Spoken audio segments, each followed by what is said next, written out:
Ayan guys, madalang talaga ang ano. Madalang talaga ngayon ang nagja-jogging kasi ano mainit ang panahon talaga. Tulad yan, ganitong oras dapat madami yan pero tingnan niyo, madalang, ilan lang ang ano, ilan lang ang nandito dito.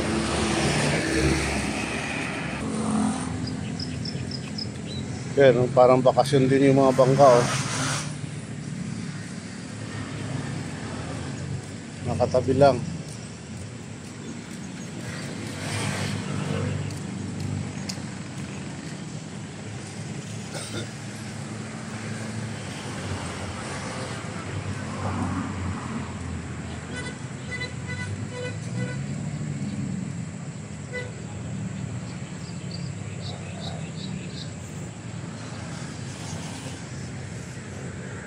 Buti pa yung pusa.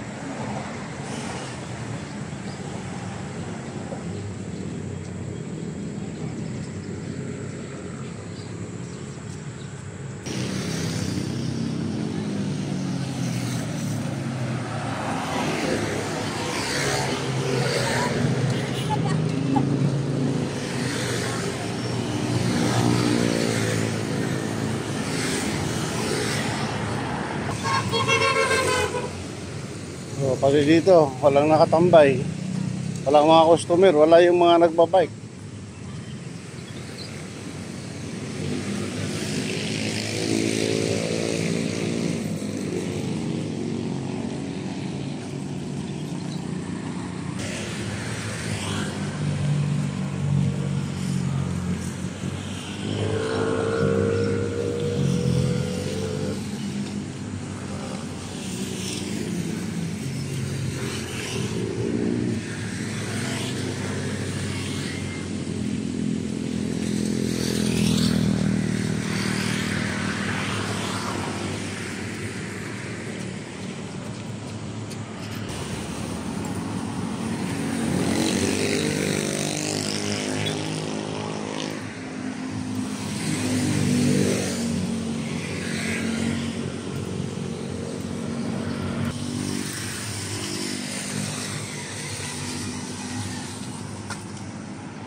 Dito na lang tayo bawi sa ano, ganda ng kapaligiran.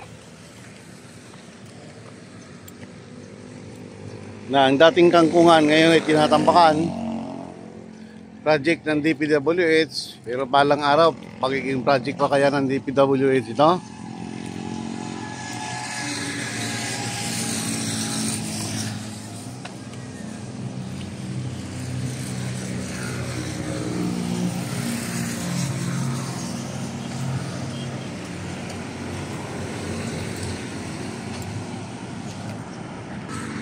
Yung mga lakal nagtitiyaga para kumita.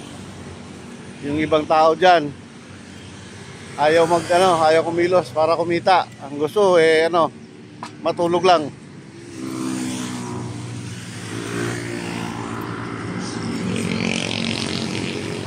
Dito ka magtataka sa mga taong ito. Sa kabila ng paghihirap, nagsisikap upang makakita ng ng pangkabuhayan nila o pagkain nila. Samantala yung may tao na ang ganda naman ng opportunity para maghanap buhay, wala, ginusto pa yung matulog sa bahay. Gising sa gabi at mabubulabog ka sa pagtulog mo dahil sa labas-pasok sa bahay. Sa gabi kumakain, sa araw tulog. Itong mga ito, katulad kagabi, dinaanan ko ito kagabi. Busy itong mga ito sa pangangalakan. Yan yung mga taong dapat tulungan kasi nagsisikap na mabuhay. Pero yung taong mga taong tulog lang ng tulog ang gustong gawin, paano ka gaganahan tumulong hindi ka nagsisikap sa buhay? Opinion nyo sa mga kapanood ng video ito, opinion nyo kung tama ba? Dapat ba tulungan yung taong walang ginawa kundi matulog? Kumain, matulog, kumain, matulog.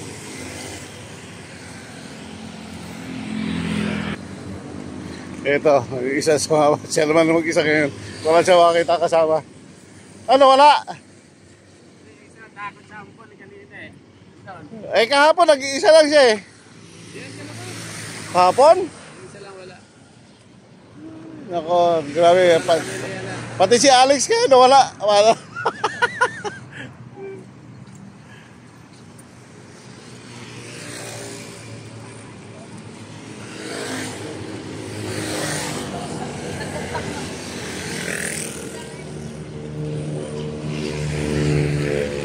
So, wala tayong gagawin ngayon kundi dumiritso na. Kasi, ano eh, walang ano eh, wala yung aming kaibigang nagtitinda ng kape.